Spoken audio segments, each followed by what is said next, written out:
Good morning every one.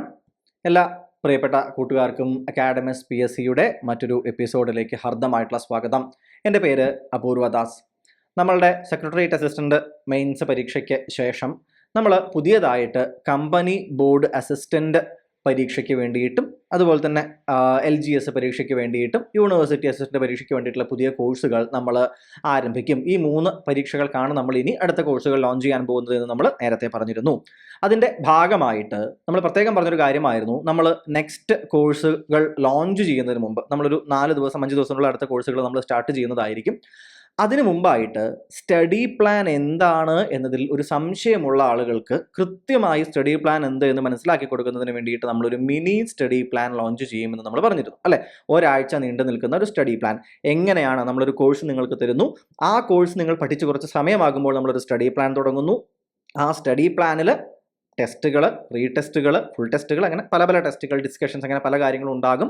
ഇതൊക്കെ discuss ചെയ്യാനൊരു paid Telegram group ഉണ്ടാവും. ഇതുമായി ബന്ധപ്പെട്ട അത്തരം വലിയ ഡീറ്റെയിൽസുകളെല്ലാം നമ്മളൊരു വീഡിയോ ഓൾറെഡി നമ്മൾ ചെയ്തിട്ടുണ്ടായിരുന്നു. സംശയമുള്ളവർക്ക് എന്ത് ചെയ്യാം, ആ വീഡിയോ ഒന്ന് കാണാനായിട്ട് ശ്രമിക്കാം. അപ്പോൾ മിനി സ്റ്റഡി പ്ലാൻ എങ്ങനെ, ഏത് രീതിയിൽ എന്ന് ഡൗട്ടുകൾ ഉണ്ടായിരുന്നു. നമ്മൾ പറഞ്ഞിരുന്നു മിനി സ്റ്റഡി പ്ലാൻ തുടങ്ങുന്നത് ഈ ഒരു തിങ്കളാഴ്ച ദിവസം മുതലായിരിക്കും എന്ന് നമ്മൾ വളരെ വ്യക്തമാക്കിയിട്ട് പറഞ്ഞിട്ടുണ്ടായിരുന്നു. 6-ാം തീയതി മുതലാണ് തുടങ്ങുക. 6-10 ഒക്ടോബർ 6-ാം തീയതി മുതലാണ് സ്റ്റഡി പ്ലാൻ തുടങ്ങുക എന്ന് പറഞ്ഞിരുന്നു. അപ്പോൾ എങ്ങനെയാണ് ഈ മിനി സ്റ്റഡി പ്ലാൻ നമ്മൾ ഈ ഒരു ആഴ്ച കൊണ്ടുപോകാൻ പോകുന്നത്, പഠിച്ച ശേഷം നിങ്ങൾക്ക് അത് ടെസ്റ്റ് ചെയ്യുന്നത് എങ്ങനെ, ഈ കാര്യങ്ങൾ വളരെ വ്യക്തമായി നിങ്ങൾക്ക് പറഞ്ഞു തരുന്നതിന് വേണ്ടിയിട്ടാണ് നമ്മൾ എന്ത് ചെയ്യുന്നത്, ഈ വീഡിയോ ചെയ്യുന്നത്. ഒരു 10-15 മിനിറ്റ് വീഡിയോ മാക്സിമം ഉണ്ടാവുള്ളൂ. പക്ഷെ കൃത്യമായി നിങ്ങൾ വളരെ സീരിയസ് ആയിട്ട് ഇനി വരാൻ പോകുന്ന ഡിഗ്രി ലെവൽ എക്സാമുകളെയോ LGS എക്സാമുകളെയോ കാണാൻ പോകുന്ന ഒരാളാണ് എന്നുണ്ടെങ്കിൽ സ്റ്റഡി പ്ലാനുകൾ ഓരോരോ കോഴ്സുമായി ബന്ധപ്പെട്ട് എങ്ങനെയാണ് വർക്ക് ചെയ്യുക എന്നത് വളരെ വ്യക്തമായിട്ട് ഇതിൽ നിന്ന് മനസ്സിലാക്കാനായിട്ടും ശ്രദ്ധിക്കുക. പ്രത്യേകിച്ച് ഈ ആഴ്ച നമ്മൾ അടുത്ത ദിവസം തുടങ്ങാൻ പോകുന്ന മിനി സ്റ്റഡി പ്ലാൻ എങ്ങനെയാണ് വർക്ക് ചെയ്യാൻ പോകുന്നത് എന്ന് മനസ്സിലാക്കാൻ ശ്രദ്ധിക്കുക. ഇതിൽ പങ്കെടുത്ത് നിങ്ങൾക്ക് തന്നെ ടെസ്റ്റ് ചെയ്യാം, സ്വയം മനസ്സിലാക്കാം ഞങ്ങൾ നിങ്ങൾക്ക് തരുന്ന സ്റ്റഡി പ്ലാൻ അത് വർത്ത് ഫോളോയിങ് ആണോ എന്നുള്ളത്. ഓക്കെ ആണല്ലോ? എഗെയിൻ പറയട്ടെ, കഴിഞ്ഞ സെക്രട്ടേറിയറ്റ് അസിസ്റ്റന്റ് മെയിൻസ് എക്സാം കഴിഞ്ഞ ശേഷം കിട്ടിയ മെസ്സേജുകൾ പലതും നിങ്ങളോട് ഷെയർ ചെയ്തിരുന്നു.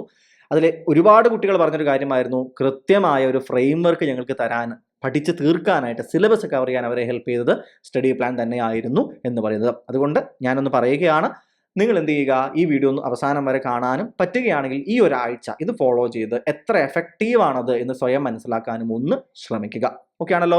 സോ കമ്പനി ബോർഡ് എക്സാമുകൾ, യൂണിവേഴ്സിറ്റി അസിസ്റ്റന്റ് എക്സാമുകൾ തുടങ്ങിയ ഡിഗ്രി തലത്തിലുള്ള ഏതൊരു പരീക്ഷയ്ക്ക് വേണ്ടിയിട്ടും, ഇനി LGS പരീക്ഷയ്ക്ക് നിങ്ങൾക്ക് വേണമെങ്കിൽ ആ ഒരു പരീക്ഷയ്ക്കും സ്റ്റഡി പ്ലാൻ എന്ന് പറയുന്ന ഒരു രീതി നമുക്ക് ഫോളോ ചെയ്യാനായിട്ട് പറ്റുന്നതാണ്. ഓക്കെ, അപ്പോൾ എവിടെയാണ്, ആദ്യ ചോദ്യം, സർ എവിടെയാണ് ഈ സ്റ്റഡി പ്ലാൻ ഞങ്ങൾക്ക് കാണാൻ സാധിക്കുക? ഉത്തരം ലളിതമായിട്ടുള്ള ഉത്തരമാണ്. നമ്മളുടെ ടെലിഗ്രാം ഗ്രൂപ്പിലാണ് നമ്മൾ ഇത് ചെയ്യുന്നത്, ഇത് ഷെയർ ചെയ്യുന്നത്. മനസ്സിലാവുന്നുണ്ടോ? അക്കാഡമിക്സ് PSC എന്ന് പറയുന്ന ഒരു ടെലിഗ്രാം ഗ്രൂപ്പ് നിങ്ങൾക്ക് സെർച്ച് ചെയ്താൽ കാണാനായിട്ട് സാധിക്കും. അല്ലെങ്കിൽ ഈ വീഡിയോയുടെ ഡിസ്ക്രിപ്ഷനിൽ നമ്മൾ എന്ത് ചെയ്യും, ഈ ഒരു നമ്മുടെ കമൻറ്റിൻ്റെ ഫസ്റ്റ് കമൻ്റ് ആയിട്ട് നമ്മൾ എന്ത് ചെയ്യാം, നമ്മൾ ഈ ഒരു ഗ്രൂപ്പിൻ്റെ ലിങ്ക്, നമ്മൾ ടെലിഗ്രാം ഗ്രൂപ്പിൻ്റെ ലിങ്ക് നമ്മൾ തരാം. ഫസ്റ്റ് കമൻറ്റ് നോക്കിയാൽ നിങ്ങൾക്ക് എന്ത് ചെയ്യും, അവിടെ കാണാനായിട്ട് സാധിക്കും. കോൺടാക്ട് ചെയ്യേണ്ട മറ്റ് ഡീറ്റെയിൽസും അവിടെ നിങ്ങൾക്ക് കാണാൻ സാധിക്കും. ഇനി നമ്മൾ കടന്നു, ഇത് നമ്മുടെ അവസാനമായിട്ട് നമ്മൾ ഇന്നിപ്പോൾ ഗ്രൂപ്പിലിട്ടൊരു മെസ്സേജാണ്. മിനി സ്റ്റഡി പ്ലാൻ്റെ കുറച്ച് ഡീറ്റെയിൽസ് നിങ്ങളോട് ജസ്റ്റ് പറയുന്ന, ഇന്ന് മുതലാണ് തരിക എന്നൊക്കെ പറയുന്ന ഒരു ജസ്റ്റ് മെസ്സേജാണ് നിങ്ങളവിടെ കാണുന്നത്. ഇനി നിങ്ങളുടെ പ്രധാനപ്പെട്ട സംശയങ്ങളിലേക്ക് നമ്മൾ കടക്കുകയാണ്. ആദ്യ സംശയം, നമ്മൾ ഏത് ടോപ്പിക്കാണ് മിനി സ്റ്റഡി പ്ലാനിലൂടെ പഠിക്കാൻ അല്ലെങ്കിൽ നിങ്ങൾക്ക് ഒന്ന് കാണിച്ചു തരാൻ പോകുന്നത്? അത് എന്ന് പറയുന്നത് കേരള ഹിസ്റ്ററിയാണ്. കേരള ചരിത്രത്തിനെ കുറിച്ചാണ് നമ്മൾ പഠിക്കാനായിട്ട് പോകുന്നത്. അപ്പോൾ കേരള ചരിത്രത്തിൽ പഠിക്കാനുള്ള കാര്യങ്ങൾ എന്തൊക്കെയാണ്? നമ്മൾ കഴിഞ്ഞ ക്ലാസ്സിൽ പറഞ്ഞിരുന്നു, ഒരു സ്റ്റഡി പ്ലാൻ എന്തിനാണ് നിങ്ങൾക്ക് വേണ്ടത്? അത് സിലബസ് വൃത്തിയായി മുക്കും മൂലയും അരിച്ചു പെറുക്കി കവർ ചെയ്ത് പഠിച്ചു തീർക്കാനാണ് ഒരു സ്റ്റഡി പ്ലാൻ നിങ്ങൾക്ക് വേണ്ടത് അല്ലേ. അപ്പോൾ കേരള ഹിസ്റ്ററിയിൽ എന്തൊക്കെയാണ് പഠിക്കാനുള്ളത്? അറൈവൽ ഓഫ് ദ യൂറോപ്പിയൻസ് എന്ന് പറയുന്ന ഭാഗം മുതലാണ് ഇവിടെ എന്ത് ചെയ്യുന്നത്, തരുന്നത്. പക്ഷേ നമ്മളുടെ ക്ലാസ്സിന് കേരള ഹിസ്റ്ററി ഞാനാണ് നിങ്ങൾക്ക് എടുത്തു തന്നിട്ടുള്ളത്. കേരള ഹിസ്റ്ററി നമ്മൾ തുടങ്ങുന്നത് ഇവിടെ നിന്നല്ല, നമ്മളുടെ അക്കാഡമിക്സ് PSCയുടെ ചാനലിൽ. അത് ഞാൻ തുടങ്ങിയിട്ടുള്ളത് ലിറ്റററി സോഴ്സസ് ഓഫ് കേരള എന്ന് പറയുന്ന ഈ ഒരു ഭാഗത്ത് നിന്നാണ്. സാഹിത്യപരമായിട്ടുള്ള കേരള ചരിത്രത്തിനെ കുറിച്ച് നമ്മളോട് സംസാരിക്കുന്ന പ്രധാനപ്പെട്ട സാഹിത്യ സ്രോതസ്സുകളെ കുറിച്ചാണ് ആദ്യം ഞാൻ പഠിപ്പിച്ചത്. കാരണം അത് അറിയുമ്പോഴാണ് നമുക്ക് ഒരു ടൈം ലൈൻ കിട്ടുക. മനസ്സിലാവുന്നുണ്ടോ നിങ്ങൾക്ക്? ഏതൊരു ഭാഗം പഠിക്കുമ്പോഴും, പ്രത്യേകിച്ച് ഹിസ്റ്ററിയുടെ ഒരു ഭാഗം നിങ്ങൾ പഠിക്കുന്ന സമയത്ത്, വാട്ട് യു നീഡ് ഇനീഷ്യലി, ഏറ്റവും പ്രധാനമായിട്ട് നിങ്ങൾക്ക് വേണ്ടത് ഒരു ടൈം ലൈനാണ്. അത് കേരള ഹിസ്റ്ററി ആകട്ടെ, വേൾഡ് ഹിസ്റ്ററി ആകട്ടെ, ഇന്ത്യൻ ഹിസ്റ്ററി ആകട്ടെ, ആദ്യം നിങ്ങൾക്കൊരു ചട്ടക്കൂട് വേണം. ആ ചട്ടക്കൂടിനുള്ളിലെ പ്രധാനപ്പെട്ട സംഭവങ്ങളും കാര്യങ്ങളും ആളുകളും കൃത്യമായി നിങ്ങൾക്കൊരു ചട്ടക്കൂട് കിട്ടിയാൽ അതിൻ്റെ ഉള്ളിൽ ഫില്ല് ചെയ്യൽ വളരെ എളുപ്പമായിട്ടുള്ളൊരു കാര്യമായിരിക്കും. ഈ കഴിഞ്ഞ സെക്രട്ടറി അസിസ്റ്റന്റ് എക്സാം കഴിഞ്ഞപ്പോൾ ഞാൻ പറഞ്ഞിരുന്നു, കഴിഞ്ഞ വീഡിയോയിലും പറഞ്ഞത്, ഒരു കുട്ടി വിളിച്ചിരുന്നു എന്ന് പറഞ്ഞിരുന്നു. ആ കുട്ടി എന്നോട് പറഞ്ഞൊരു ഒരു വാചകമുണ്ട്, സാറ് ക്ലാസ് തുടങ്ങുന്നതിന് മുന്നേ ഒരു ഇൻട്രൊഡക്ഷൻ തരുമല്ലോ, ഒരു 5 മിനിറ്റ്, ചിലപ്പോൾ 10 മിനിറ്റ് ഒരു ഇൻട്രൊഡക്ഷൻ തരും, അതിൽ പറയുന്ന കുറേ കാര്യങ്ങൾ ക്വസ്റ്റ്യൻസ് ആയിട്ട് വരാറുണ്ടല്ലോ എന്ന് പറഞ്ഞു. അപ്പോൾ ഞാൻ ആ കുട്ടിയോടും പറഞ്ഞു, ഇത് ഞാൻ ക്ലാസ്സിൽ പറയാറുള്ള ഒരു കാര്യമാണ്. ആദ്യം പറയുന്ന കഥ വെറുതെ പറയുന്ന കഥയല്ല. പലപ്പോഴും എക്സാമുകൾ മാറിയിട്ട് ഒരു എക്സ്ട്രാ ടഫ് ക്വസ്റ്റ്യൻ ഇരുന്നോട്ടെ എന്ന് പറയുമ്പോൾ ചിലപ്പോൾ എന്ത് ചെയ്യും, നമ്മളുടെ ടെക്സ്റ്റുള്ളതിൽ നിന്നും ഒരു സെന്റൻസ് എക്സ്ട്രാ സ്റ്റേറ്റ്മെന്റ് അവർ തരും, അത് ഈ കഥയിൽ നിന്നായിരിക്കും ചിലപ്പോൾ വരിക. അപ്പൊ കേരള ഹിസ്റ്ററി അറിയാൻ, ആ കോണ്ടെക്സ്റ്റ് അറിയാൻ, ആ ഒരു ഫ്രെയിം വർക്ക് അറിയാൻ നമ്മൾ എന്ത് ചെയ്യണം, ക്രൊണോളജിക്കലായിട്ട് തുടങ്ങണം. ആ ഫ്രെയിം വർക്ക് സെറ്റ് ചെയ്യൽ ഈ ലിറ്റററി സോഴ്സസ് പഠിച്ചാൽ നമുക്ക് സാധിക്കും. എങ്ങനെയാണ് സാധിക്കുന്നത്? ഇവിടെ നമ്മൾ എന്ത് ചെയ്യും, നമ്മൾ സംഘകാലം മുതലെടുക്കും അല്ലെ. നമ്മൾ അതിനു മുമ്പ് ഐതരേയ ആരണ്യകം മുതലുള്ള കാര്യങ്ങൾ പഠിച്ച് പോർച്ചുഗീസുകാരുടെ സമയത്തുള്ള എന്താ പറയുക കാര്യങ്ങൾ നമ്മൾ പഠിക്കും. അതിനുശേഷം ഇങ്ങോട്ട് താഴത്തോട്ട് വരുന്ന സമയത്ത് എന്ത് ചെയ്യുമ്പോൾ ലിറ്റററി സോഴ്സസ് പഠിക്കും.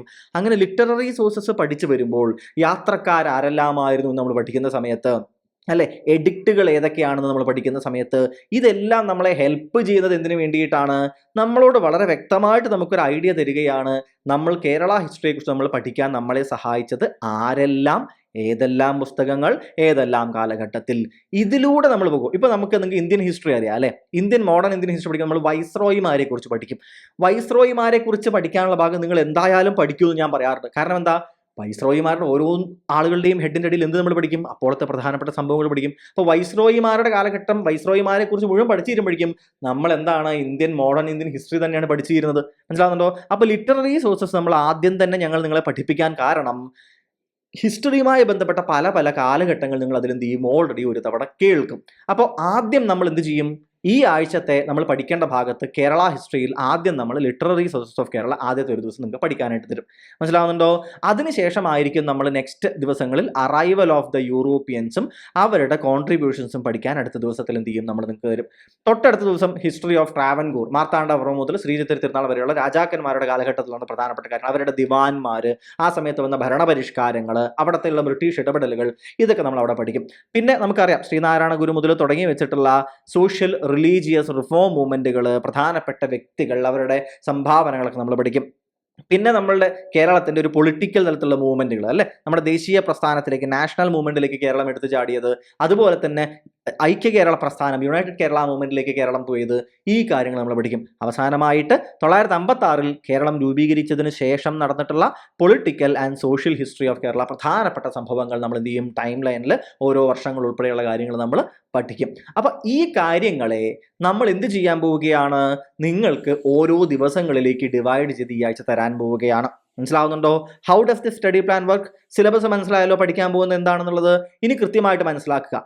മൺഡേ മുതൽ സാറ്റർഡേ വരെയുള്ള ദിവസങ്ങളിൽ നമ്മൾ എന്ത് ചെയ്യും, പഠിക്കാൻ പോവുകയാണ്. അപ്പോൾ മൺഡേ നിങ്ങൾ പഠിച്ചു തുടങ്ങും അല്ലെ. ഈ മൺഡേ പഠിക്കാനുള്ളത്, അതായത് ഇന്ന് ഞായറാഴ്ചയാണ് ഞാൻ ഇത് എടുക്കുന്നത്, നാളെയാണ് നിങ്ങൾ പഠിച്ചു തുടങ്ങുന്നത്. ഇന്ന് സൺഡേ ദിവസം, അതായത് ഏത് ദിവസം പഠിക്കണോ അന്ന് പഠിക്കേണ്ടതിൻ്റെ വിഷയങ്ങൾ, ടോപ്പിക്കുകൾ തലേ ദിവസം രാത്രി 8 മണിയോടുകൂടി നമ്മുടെ ടെലിഗ്രാം ഗ്രൂപ്പിൽ നിങ്ങൾക്ക് അവൈലബിൾ ആക്കും. അപ്പോൾ നാളെ നമ്മൾ ആദ്യം പഠിക്കേണ്ട ലിറ്റററി സോഴ്സസിൻ്റെ ആ ഭാഗമാണ് എന്നുള്ളത് തലേ ദിവസം ഞായറാഴ്ച എന്ത് ചെയ്യും, നിങ്ങൾക്ക് തരും. 6-ാം തീയതി പഠിക്കേണ്ട കാര്യങ്ങൾ നിങ്ങൾക്ക് 5-ാം തീയതി രാത്രിയോടുകൂടി ഒരു 8 മണിയോടുകൂടി വൈകുന്നേരം നിങ്ങൾക്ക് തരും. സോ ദാറ്റ് നിങ്ങൾ കിടന്നുറങ്ങാൻ പോകുമ്പോൾ നിങ്ങൾക്ക് വ്യക്തമായ ഐഡിയ ഉണ്ടാകും നാളെ സ്റ്റഡി പ്ലാനിൽ പഠിക്കേണ്ടത് എന്ത്. മനസ്സിലാവുന്നുണ്ടോ? ആ ഐഡിയയോടുകൂടി വേണം നിങ്ങൾ കിടന്നുറങ്ങാൻ പോകാൻ വേണ്ടിയിട്ട്. ഇനി മൺഡേ മുതൽ സാറ്റർഡേ വരെ നിങ്ങൾ എന്ത് ചെയ്യും, ഓരോ ഭാഗങ്ങളായി പഠിച്ച് കേരള ഹിസ്റ്ററി മുഴുവൻ നിങ്ങൾ പഠിച്ചു തീർക്കും. സൺഡേ ദിവസം നിങ്ങൾക്ക് ഒരു ഫൈനൽ ടെസ്റ്റ് ഉണ്ടാകും. ഇതിൽ 50ഓളം ചോദ്യങ്ങൾ ഉണ്ടാകും. എല്ലാ മേഖലകളെയും ടച്ച് ചെയ്യുന്ന രീതിയിലുള്ള ചോദ്യങ്ങളായിരിക്കും ഈ 50ഓളം ചോദ്യങ്ങളിൽ ഉണ്ടാവുക. ആ ഫൈനൽ ടെസ്റ്റ് വളരെ സീരിയസ് ആയി സമയം വെച്ച് എഴുതാൻ ശ്രമിക്കുക. മനസ്സിലാവുന്നുണ്ടോ നിങ്ങൾക്ക്? ഇതെന്ത് ചെയ്യുക, ഫൈനൽ ടെസ്റ്റ് നിങ്ങൾ എഴുതുക. അതിനുശേഷം ഞങ്ങൾ നിങ്ങളോട് PDF നിങ്ങൾക്ക് ഷെയർ ചെയ്ത് തരുന്നതായിരിക്കും. മനസ്സിലാവുന്നുണ്ടോ? PDF നിങ്ങൾ ഷെയർ. ഈ ഫൈനൽ ടെസ്റ്റ് എന്ന് പറയുന്നതാണ് നിങ്ങൾ പഠിച്ചു തീർന്ന് നിങ്ങളെ ടെസ്റ്റ് ചെയ്യുന്നത്. ഒരു എക്സാം ഹോൾ എക്സ്പീരിയൻസ് നിങ്ങൾക്ക് പലപ്പോഴും പറ്റുന്നൊരു പ്രശ്നമാണ് അല്ലേ. സാർ ഞാൻ കുറേ പഠിച്ചു, പരീക്ഷയ്ക്ക് തെറ്റിപ്പോയി. സാർ കുറേ പഠിച്ചു, പരീക്ഷയ്ക്ക് ടെൻഷനായിപ്പോയി. ഇത് എങ്ങനെയാണ് തീർക്കുക എന്നാണ് കഴിഞ്ഞ വീഡിയോയിൽ പറഞ്ഞത്. You have to attempt test. നിങ്ങൾ പരമാവധി ടെസ്റ്റുകൾ സീരിയസ് ആയി എഴുതണം. നോക്കൂ, നിങ്ങൾ ആദ്യം എന്ത് ചെയ്യണം, ടെസ്റ്റ് നിങ്ങൾ എന്ത് ചെയ്യണം, നിങ്ങൾ അറ്റംപ്റ്റ് ചെയ്യണം. നിങ്ങൾ അറ്റംപ്റ്റ് ചെയ്യണം. അതിനുശേഷം എന്ത് ചെയ്യണം? നിങ്ങൾ കീ എന്ത് ചെയ്യണം? നിങ്ങൾ നോക്കണം. അതിനുശേഷം നിങ്ങൾ എന്ത് ചെയ്യണം? നിങ്ങൾ അതിൻ്റെ സൊല്യൂഷൻസ് വായിച്ച് മനസ്സിലാക്കണം. ഇത് 3 സ്റ്റെപ്പും ചെയ്യുമ്പോഴേ നിങ്ങളൊരു ടെസ്റ്റ് എടുക്കുന്നുള്ളൂ. ഒരു ടെസ്റ്റ് എടുത്തു, മുഴുവൻ എഴുതി, എങ്ങനെയൊക്കെയോ 1 മണിക്കൂർ ഇരുന്ന് എഴുതി തീർത്തു, അടച്ചു വെച്ചു, പോയി. അത് നിങ്ങൾ ടെസ്റ്റ് എടുത്തിട്ടില്ല. നിങ്ങൾ എന്ത് ചെയ്യണം? തെറ്റിയ ചോദ്യങ്ങൾ നോക്കണം, അത് മനസ്സിലാക്കണം, എക്സ്ട്രാ പോയിന്റ്സ് നിങ്ങൾ എന്ത് ചെയ്യണം? എഴുതി വെക്കണം. അപ്പോൾ മാത്രമാണ് നിങ്ങളൊരു ടെസ്റ്റ് മുഴുവനായിട്ട് എടുക്കുന്നത് ആലോചിക്കുക. അപ്പോൾ മൺഡേ മുതൽ സാറ്റർഡേ വരെ നിങ്ങൾ ഈ സ്റ്റഡി പ്ലാൻ പഠിക്കുന്നു. എന്ത് ചെയ്യുന്നു? എന്നിട്ട് സൺഡേ ഫൈനൽ ടെസ്റ്റ് എടുക്കുന്നു. അതിനിടയിൽ ഞങ്ങൾ ഓരോ സിലബസുകൾ അല്ലെങ്കിൽ പഠിക്കേണ്ട ഭാഗങ്ങൾ അനുസരിച്ച് നമ്മൾ സെക്ഷണൽ ടെസ്റ്റുകൾ ഇൻ ബിറ്റ്വീൻ, അത് യൂണിഫോം ആയിരിക്കില്ല. ഞങ്ങൾക്ക് തോന്നുകയാണ് ഈ ഭാഗത്ത് നിന്ന് കുറച്ച് കൂടുതൽ ചോദ്യങ്ങൾ വരുന്നുണ്ട്, we will add A additional test in between. മനസ്സിലാവുന്നുണ്ടോ? അത് നമ്മൾ എന്ത് ചെയ്യും? സബ്ജക്റ്റുകൾ നോക്കി, ആഴ്ചകൾ നോക്കിയിട്ടാണ് നമ്മൾ നിങ്ങൾക്ക് തരാനായിട്ട് പോകുന്നത്. ഇനി നമ്മളുടെ സ്റ്റഡി പ്ലാൻ പോയി. ഞാനിപ്പോൾ പറയുന്നത് ഈ ആഴ്ചത്തെ സ്റ്റഡി പ്ലാനെ കുറിച്ച് മാത്രമല്ല. ഈ ആഴ്ചത്തെ സ്റ്റഡി പ്ലാനിന്റെ സ്ട്രക്ചർ ഈ പറഞ്ഞതാണ്. ഓക്കെ, നിങ്ങൾക്ക് കാണിച്ചു തരാൻ വേണ്ടിയിട്ട്. ഇനി നമ്മൾ വലിയ മെയിൻ സ്റ്റഡി പ്ലാൻ അതിനുശേഷം കോഴ്സ് തുടങ്ങിയതിനു ശേഷം തുടങ്ങുന്ന സമയത്ത് ഇടയ്ക്കിടയ്ക്ക് നമ്മളുടെ ലൈവ് റിവിഷൻ സെഷനുകൾ ഉണ്ടാകും. നിങ്ങൾ പഠിച്ച് കുറച്ച് എത്തിക്കഴിഞ്ഞാൽ, കഴിഞ്ഞ തവണ exam secretariat assistant mains exam കഴിഞ്ഞപ്പോൾ നമുക്ക് വന്ന കമന്റുകൾ, പ്രധാനപ്പെട്ട കമന്റുകൾ, മെസ്സേജുകളിൽ പ്രധാനപ്പെട്ട ഒരു മെസ്സേജ് ആയിരുന്നു, സർ ലൈവ് റിവിഷനുകൾ ഭയങ്കര യൂസ്ഫുൾ ആയിരുന്നു, ലൈവ് റിവിഷനുകൾ കുറച്ച് നേരത്തെ തുടങ്ങാൻ സാധിക്കുമോ എന്ന് നമ്മളോട് ചോദിച്ചിരുന്നു. തുടങ്ങും എന്ന് തന്നെയാണ് നമ്മൾ നേരത്തെ ഉത്തരം പറഞ്ഞതാണ്. ഇത്തവണ നമ്മളത് പ്രത്യേകം ശ്രദ്ധിക്കുന്നതായിരിക്കും. പ്രിലിംസ് എക്സാമിന്റെ തൊട്ട് മുമ്പത്തെ ആഴ്ചയിലേക്കല്ല. സ്റ്റഡി പ്ലാൻ ഒരു പകുതി കഴിയുമ്പോൾ നമ്മൾ എന്ത് ചെയ്യും? കഴിഞ്ഞ തവണ തുടങ്ങണമെന്ന് വിചാരിച്ചതാണ്, പല പ്രശ്നങ്ങൾ കാരണം നമുക്ക് ചെയ്യാൻ സാധിച്ചില്ല. ഇപ്രാവശ്യം എന്ത് ചെയ്യുകയാണ്? നമ്മൾ ലൈവ് റിവിഷൻ, നമ്മൾ സ്റ്റഡി പ്ലാൻ പകുതിയോടുകൂടി എത്തുമ്പോൾ നമ്മൾ എന്ത് ചെയ്യും? നമ്മുടെ ലൈവ് റിവിഷനുകൾ എല്ലാ സബ്ജക്റ്റിൻ്റെയും, സ്പെഷ്യൽ ടോപ്പിക് ഉണ്ടെങ്കിൽ സ്പെഷ്യൽ ടോപ്പിക്കിൻ്റെ ഉൾപ്പെടെ നമ്മൾ എന്ത് ചെയ്യും? നമ്മൾ തുടങ്ങുന്നതായിരിക്കും. ഓക്കെ ആണല്ലോ? ആ ഭാഗം പ്രത്യേകം ഓർത്തിരിക്കുക. ഇനി ഈ സൺഡേയിൽ ഫൈനൽ ടെസ്റ്റ് കഴിഞ്ഞാൽ ഞങ്ങൾ എന്ത് ചെയ്യും? നിങ്ങൾക്കൊരു ഡിസ്കഷൻ സെഷൻ വെക്കും. മനസ്സിലാവുന്നുണ്ടോ? ഇതിൽ നമ്മൾ ഈ ഫൈനൽ ടെസ്റ്റ് ഉണ്ടല്ലോ, അതുമായി ബന്ധപ്പെട്ട് ഡിസ്കഷൻ തരും.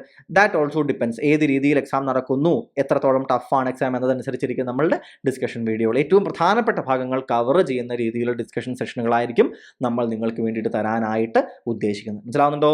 സോ ഇതായിരിക്കും സ്റ്റഡി പ്ലാന്റെ സ്ട്രക്ചർ. മിനി സ്റ്റഡി പ്ലാൻ ഈ ആഴ്ച നടക്കാൻ പോകുന്ന കേരള ഹിസ്റ്ററിയുടെ സ്ട്രക്ചർ എങ്ങനെയാണ്? മൺഡേ മുതൽ സാറ്റർഡേ വരെ പഠിക്കാനുള്ള ഭാഗങ്ങൾ നിങ്ങൾക്ക് കിട്ടും.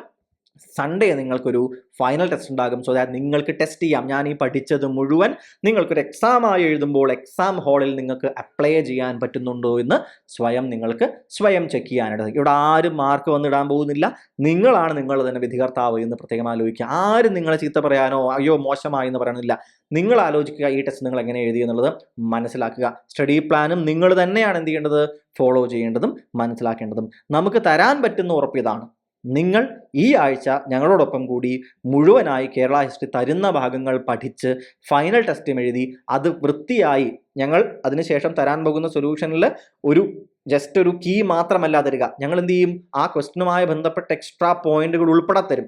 ഇപ്പൊ പയ്യന്നൂർ സമ്മേളനത്തിനെ കുറിച്ചിട്ടുള്ള ചോദ്യം ഞങ്ങൾ എന്താണ്, കോൺഗ്രസ് സമ്മേളനത്തെ കുറിച്ചുള്ള ചോദ്യം തരികയാണ് എന്നുണ്ടെങ്കിൽ അതുമായി ബന്ധപ്പെട്ട ബാക്കിയുള്ള അതിൽ എന്തെങ്കിലും സ്റ്റേറ്റ്മെന്റുകൾ ഉണ്ടെങ്കിൽ അതുമായി ബന്ധപ്പെട്ട എക്സ്ട്രാ പോയിന്റുകൾ കൂടി ഉൾപ്പെടുത്തിയിട്ടാണ് ഞങ്ങൾ ആ നിങ്ങൾക്ക് എന്ത് തരുന്നത്? കീ തരുന്നത്. അപ്പോൾ വായിച്ച് മനസ്സിലാക്കുമ്പോൾ നിങ്ങൾ ഒരു ഭാഗത്തെ ക്വസ്റ്റ്യൻ ചെയ്യുമ്പോൾ ആ ഭാഗത്ത് എക്സ്ട്രാ പോയിന്റുകൾ കൂടി പഠിച്ചിട്ടായിരിക്കും ടെസ്റ്റ് അവസാനിപ്പിക്കുക. നിങ്ങൾ അനലൈസ് ചെയ്താൽ, നിങ്ങൾ വെറുതെ ടെസ്റ്റ് ചെയ്തിട്ട് ഇറങ്ങിപ്പോയി കഴിഞ്ഞാൽ ഇതൊന്നും നിങ്ങൾക്ക് കിട്ടില്ല. നിങ്ങൾ ആ കീ ഇരിക്കണം. ടെസ്റ്റ് എഴുതുന്നതിനേക്കാൾ കൂടുതൽ സമയം നിങ്ങൾ എന്ത് ചെയ്യണം? അത് അനലൈസ് ചെയ്യാൻ ഇരിക്കേണ്ടി വരും. അത് ഇരുന്നാൽ ഇപ്പോഴും ഗുണമാകും. എക്സാം ഹാളിൽ ഇരട്ടി ഗുണം നിങ്ങൾക്ക് സ്വയം അനുഭവിക്കാനായിട്ട് സാധിക്കും. സോ ഞങ്ങളുടെ ഈ മിനി സ്റ്റഡി പ്ലാനിനൊപ്പം നിങ്ങൾക്ക് കൂടാം. അത് നിങ്ങൾക്ക് എഫക്റ്റീവ് ആണെന്ന് തോന്നിയാൽ നിങ്ങൾക്ക് കോഴ്സിലേക്ക് വരാം.